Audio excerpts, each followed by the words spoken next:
once na bumangga yung hose sa head, umiinit din yan ang hose. Ayan, so iwasan natin bumangga yan.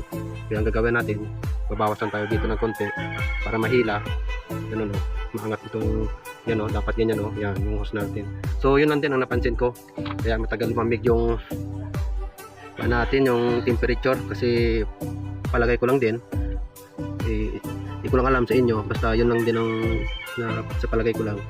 Ayan, so subukan ko lang, baka okay rin. Ayan, mas mabuti.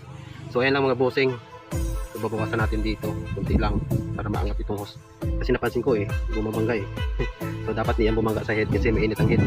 Alright, so ito mga bossing, naputol ko na, mahaba pala yung nabawas natin. So ayan, mahaba pala yung nabawas natin sa hose. So ito na yung kalalabasan natin mga bossing. Ayan yun, sobrang agwat na, di ba? Ayan, so tamang tama na talaga ito, hindi na siya bumabangga sa ating head. Ayan, tapos ibabalik lang natin yung lock para ma-fix na natin. So dito, ayun na siya medyo pantay na medyo pantay na siya papunta doon sa kabila. Ganyan dapat siya mga bossing nakaawang. Ayan, hindi bumabangga sa head yung ating hose para hindi uminit yung ating hose.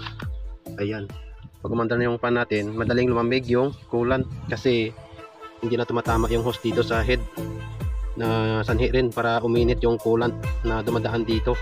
So ayan lang mga bossing yung aking konting napansin sana ay maging effective ito sa ating mga flash saka flame na naka-radiator.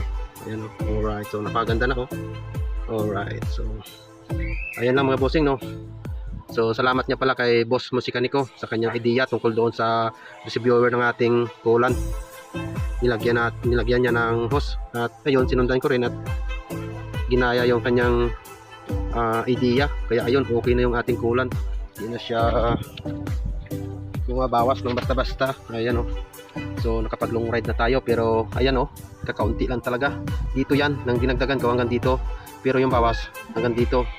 May higit 1 month na long ride pa at alaw-alaw Ilios, pero hanggang dyan lang siya. So napakaganda, effective yung idea ni Boss Musikaniko. Alright, so thank you so much boss sa iyong idea at iyong ibinahagi sa amin, sa lahat ng Rossi owner.